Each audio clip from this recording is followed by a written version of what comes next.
Indian institute of technology IIT India నుంచి ఎంతో మంది గ్లోబల్ లీడర్లను అందించిన సంస్థలు ఎన్నో క్లిష్టమైన సమస్యలకు సొల్యూషన్ గా నిలిచాయి. ప్రపంచ చరిత్రలో ఇండియాకు ప్రత్యేక గుర్తింపు రావడంలో ఈ ఐఐటీల ప్రాముఖ్యత ఎంతో ఉంది. అయితే చాలా మందికి వీటి గురించి తెలుసుకోవాలని ఉంటుంది. సో ఇండియన్ ఎడ్యుకేషన్ సిస్టమ్ లో పెను మార్పులు తీసుకొచ్చిన ఈ ప్రీమియర్ ఇన్స్టిట్యూట్స్ గురించి ఇప్పుడు తెలుసుకుందాం. ప్రస్తుతం ఇండియాలో ఉన్న మొత్తం ఐఐటీల సంఖ్య ఎంత? A12, B23, C33, D5 కాదు. ఐఐటీల్లో అడ్మిషన్ దొరికితే చాలు లైఫే మారిపోతుంది. ఎంతో మంది గ్లోబల్ లీడర్లు ఈ కాలేజీల నుంచి పుట్టుకొచ్చారు. ప్రపంచాన్ని శాసిస్తున్నారు. భారతదేశానికి స్వాతంత్ర్యం వచ్చిన తర్వాత టెక్నికల్ ఎడ్యుకేషన్ ఇంపార్టెన్స్ ను గ్రహించిన అప్పటి రూలర్స్ ఐఐటీల ఏర్పాటుకు పూనుకున్నారు. వరల్డ్ లో పేరు పొందిన ప్రముఖ ఫారెన్ ఇన్స్టిట్యూట్స్ లాగా వీటిని తీర్చిదిద్దుతూ వచ్చారు. వీటికి జాతీయ హోదా కల్పించి ప్రత్యేక స్థానంలో ఉంచారు. ఈ ఐఐటీలు ప్రధానంగా వివిధ రంగాల్లో శాస్త్రవేత్తలు, ఇంజనీర్లు రియల్ వరల్డ్ లో ఎదురయ్యే ప్రాబ్లమ్స్ కు సులువుగా సొల్యూషన్ కనుక్కునేందుకు వీలుగా యువకులను తయారు చేసేలా ఏర్పాటు చేయబడ్డాయి. ఐఐటీల్లో చదివిన స్టూడెంట్స్ అన్ని రంగాల్లో ముందుండి గొప్ప గొప్ప స్థానాల్లో సెటిల్ అయ్యారు. ఐఐటీలో ప్రధానంగా IIT Madras, IIT Kharagpur, IIT Bombay best institutes గా ఉంటున్నాయి. ఈ ఐఐటీలు సక్సెస్ కావడంతో వీటిని పోలిన IIM Indian institute of management, NIT national institute of technology, IIIT మొదలైన సంస్థలను కూడా ఏర్పాటు చేశారు. ఐఐటీల పరిపాలనా వ్యవస్థలో president of India higher position లో ఉంటారు. రాష్ట్రపతి కింద ఐఐటి కౌన్సిల్ ఉంటుంది. ఈ కౌన్సిల్లో కేంద్ర ప్రభుత్వ సాంకేతిక విద్యాశాఖ మంత్రి, అన్ని ఐఐటీల చైర్మన్లు, అన్ని ఐఐటీల డైరెక్టర్లు, యూనివర్సిటీ గ్రాంట్స్ కమిషన్ చైర్మన్ మొదలైన వారు ఉంటారు. దేశంలోని అన్ని ఐఐటీల్లో అడ్మిషన్ ప్రాసెస్ కామన్ గా ఉంటుంది. అన్ని ఐఐటీలకు ఉమ్మడి పరీక్ష JEE ద్వారా బ్యాచిలర్ కోర్సులకు అడ్మిషన్లు జరుగుతాయి. ఏటా దాదాపు 3 లక్షల మంది స్టూడెంట్స్ ఈ ఎగ్జామ్ రాస్తుండగా కేవలం 5,000 మందికి మాత్రమే ఈ ఐఐటీలో అడ్మిషన్ దొరుకుతుందంటే అర్థం చేసుకోవచ్చు వీటి ప్రాముఖ్యత ఏ లెవెల్లో ఉందనేది. ఎంటెక్ కోర్సుకు గ్రాడ్యుయేట్ ఆప్టిట్యూడ్ టెస్ట్ గేట్ ద్వారా, ఎంఎస్సీ కోర్సులకు జామ్ పరీక్ష ద్వారా విద్యార్థులను ఎంపిక చేస్తారు. అన్ని ఐఐటీల్లో కలిపి సుమారు 15,000 మంది అండర్ గ్రాడ్యుయేట్స్, 12,000 మంది పోస్ట్ గ్రాడ్యుయేట్స్, రీసెర్చ్ స్కాలర్స్ విద్యను అభ్యసిస్తూ ఉంటారు.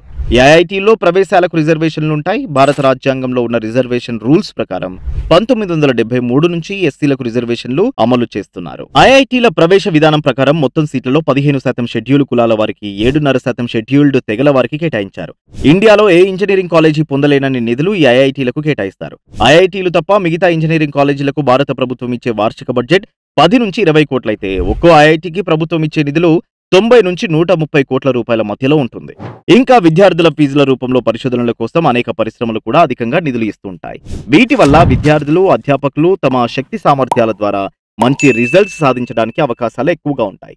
మంచి ఇన్ఫ్రాస్ట్రక్చర్ ఉండడం మూలంగా నాలెడ్జ్ ఉన్న ప్రొఫెసర్లకు అధిక వేతనాలు ఇచ్చి నియమించుకునే ఛాన్సెస్ ఉంటాయి. అంతేకాకుండా ఇందులో అడ్మిషన్లకు పోటీతత్వం పెరుగుతుంది.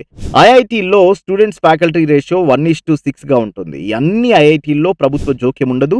వేటికవే స్వయం ప్రతిపత్తిని కలిగి సిలబస్ ను రూపొందించుకోగలవు. క్లాసుల విషయానికి వస్తే ఉదయం 7:30 నుంచి సాయంత్రం 5:30 వరకు టీచింగ్స్ ఉంటాయి. అక్కడ ఉండే లైబ్రరీలో కేవలం అకాడమిక్స్ బుక్స్ మాత్రమే కాకుండా సాహిత్యం, బయోగ్రఫీ, జర్నల్స్ వంటివి ఎన్నో అవైలబుల్ గా ఉంటాయి. ఐఐటీల్లో చేరిన స్టూడెంట్స్ కు ఫస్ట్ ఇయర్ లోనే బయోగ్రఫీలు ఎక్కువగా చదివేలా అధ్యాపకులు ప్రోత్సహిస్తారు. గొప్ప గొప్ప వాళ్ళ గురించి తెలుసుకున్న టైంలో వాళ్లలో ఉన్న ఇన్నర్ టాలెంట్ గుర్తించేలా ఇది తోడ్పడుతుంది. ఐఐటీల నుంచి ఎక్కువగా బీటెక్ గ్రాడ్యుయేట్లు బయటకు వస్తూ ఉంటారు. చాలా మంది క్యాంపస్ ప్లేస్మెంట్స్ ద్వారా కంపెనీలకు సెలెక్ట్ అవుతూ ఉంటారు.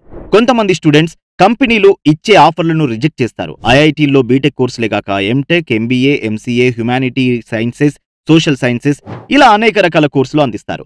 రీసెర్చ్ ఆపర్చునిటీస్ కూడా ఐఐటీలు కల్పిస్తాయి.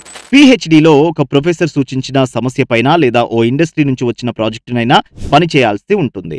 ఐఐటీల్లో స్టూడెంట్స్, ప్రొఫెసర్, స్టాఫ్ అంతా క్యాంపస్ లోపల నివసిస్తారు. అంతేకాక స్టూడెంట్స్ కోసం ప్లే గ్రౌండ్స్ ఉంటాయి. వాలీబాల్, క్రికెట్, హాకీ, బాస్కెట్బాల్ తో పాటు ఇండోర్ గేమ్స్ కు సెపరేట్ హాల్స్ ఉంటాయి. ఐఐటీలో జరిగే కల్చరల్ ఈవెంట్స్ భారత సంస్కృతిని ప్రతిబింబిస్తుంది. ఇంత మంచి ఫెసిలిటీస్ కల్పించి ఉన్నతంగా తీర్చిదిద్దిన ఐఐటీలపై విమర్శలు వస్తూనే ఉన్నాయి. వాటిల్లో అడ్మిషన్ రావాలంటే కఠోర శ్రమ అవసరం. ఎంతో మంది ఐఐటీల్లో సీట్ సాధించాలన్న కల నెరవేరకుండానే వారి ఎడ్యుకేషన్ అయిపోయింది. కారణం limited number of seats.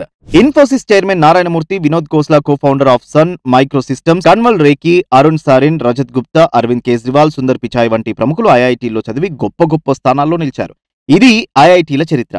Thank you for watching this video. ఈ వీడియో మీకు నచ్చినట్లయితే లైక్ చేసి షేర్ చేయండి. మీ అభిప్రాయాన్ని కామెంట్ రూపంలో తెలియజేయండి. మరిన్ని interesting education information and videos కోసం మా సోషల్ పోస్ట్ ఛానల్ ను సబ్స్క్రైబ్ చేసుకోండి.